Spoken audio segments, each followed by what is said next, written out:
Mesela biz ayılcelerge arık kazıp bersek, je bolsa ellerge su tartıp bersek, je bolsa elden kuduk kazıp bersek, je suunu çıkartır oşol жерде эмне вышкаларды коюп туруp bir ayılda su менен камсыз кылып койсок, бул дагы садака жария да. Бул ошол айылга вакыф болуп калат экен дагы, соо тынбай жетип тура берет. Мисалы ошол сууну бир жерге чыгарып берсеңиздер, ошол суудан адамдар ичет.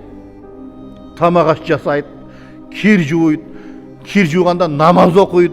Ошол сиздин чыгарып берген сууга эгерде бирөө кийимин жууп намаз окуса, намазына дагы шериктеш боло бересиз да. Анткени ал эмне? Ошол кир кийимин намазы кылып тазалап жууп туруп намазын окутат. Тамак ошол сууга тамак иче турган болсо, тамак жасаса, тамагыны дагы сиз жасап бергендей сууп кое боло бересиз да. Карасаңыздар, бул вакыфтын кандай бир пайдасы бар да.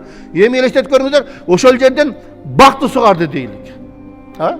Бакты сугартып ошол бактан ne çimçikler paydalandı, çimçikler sayrandadı, uyaladı, bala çakalı oldu deyilik bayağı жерде, жұмыртқа basıp. Barına soğup sizdik oladı bayağı жерде. Antkeni siz oşa suğunu çıkarıp verdiniz de, vakıf kıldınız, oşa siz şerikteş bolasız oşalınız. Emin eleştirdik görmüyorlar, oşal жерден kartoşka saldı misalı, ekti biri sizin çıkaran suğunuz menen. Kartoşkasını sattı misalı, Bişkekten sata turan bolsa, jol bolsa, Kölden bir vakıf çıkargan bolsanız suğunu, ne Rusya'ga ketti, Kazakistan'a ketti. Ошолар жесе дагы соо сизге кете берет. Анткени сууну сиз чыгарып берет. Ошого себепчи болуп калдыңыз да.